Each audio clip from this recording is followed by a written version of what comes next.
give the floor to Mr. Amtenbrink, professor at the Erasmus University in Rotterdam, Erasmus School of Law, European Research Center for Economic and Financial Governance, and together with Mr. Repasi, that is a scientific coordinator at the same center, will have 5 minutes slot. So I will directly give the floor to Mr. Amtenbrink. Sorry for me last. Thank you very much, sir. Good morning, Mr. Vice Chairman. Good morning, Mrs. Goulart, and dear members of the Economic Monetary Affairs Committee.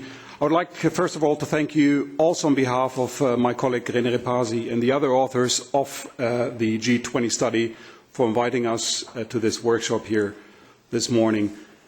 Ladies and gentlemen, the G20 does not qualify as an international organization and, moreover, does not exercise public power in the formal sense.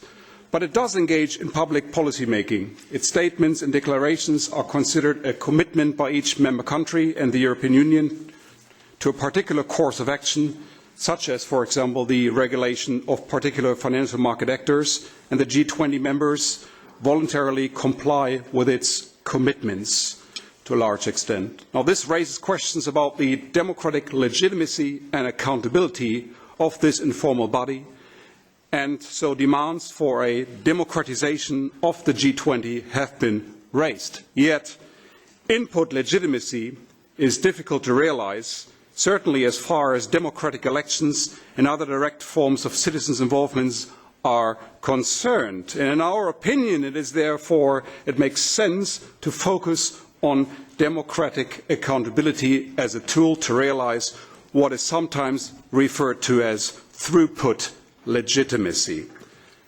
The Yale law professor Jerry Marshall has brought the concept of accountability rather to the point when describing it with reference to 6 basic questions, namely who, to whom, about what, through what process, by what standards, and with what effects.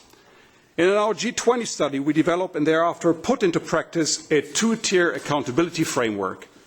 Now, this framework cannot only be utilized to assess whether and to what extent informal international bodies such as the G20, but also the participating member countries' organizations are accountable for their action.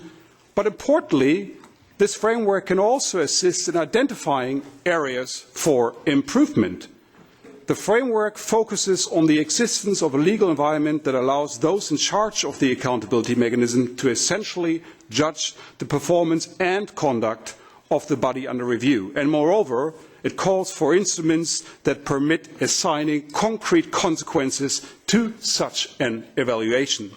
Now, when applying this analytic framework, it becomes clear that the G20 as an informal body suffers from a serious accountability deficit on almost all accounts. Moreover, also the Union's accountability for its role in the G20 is somewhat precarious. The objectives defined by primary and secondary Union law may be said to constitute a clear yardstick, yet access to information for the European Parliament as the primary forum that holds the European Union to account for its activities in the G20 is very limited indeed. So to the best of our knowledge, there is no permanent exchange of information between the Union institutions and the European Parliament. And as regards the instruments of accountability, the strongest means for the European Parliament is to override the Commission proposals for a legal act that aims at implementing the G20 commitments during the legislative procedure. Now, this constitutes, if you want, an effective ex post influence. Yet, there is no formal ex ante influence of the European Parliament on policy choices made by the Union institutions. Moreover, we cannot see how any accountability arrangements at the level of the G20 members, whether countries or the European Union, even when considered jointly, could amount to a collective accountability of the G20. Chair, now in the 30 seconds that are left, I would like to address the whole European legal framework and our policy recommendations. But if not, I will just ask Sylvie Goulart to ask this question later in the Q&A session. So here you can see when the European Union can act on the international level, and here you can see what is happening when member states and the European Union are acting together. because then we have a multitude of actors, and the question is whether the European Union can influence how, in particular in G20, the EU4, France, Italy, Germany and the UK are acting. There are several means to do this. I have no time to go into details. However, I'm willing to explain so if later addressed. The issue of the so-called concerted action opens up then my main policy recommendation that I would like to outline. And this main policy recommendation is that the European Parliament should use the instrument of an interinstitutional agreement, in particular to be concluded with the European Commission, in order to strengthen both the accountability of EU's action at G20 level and the possibility to influence the shaping of the policy agenda by the European Union.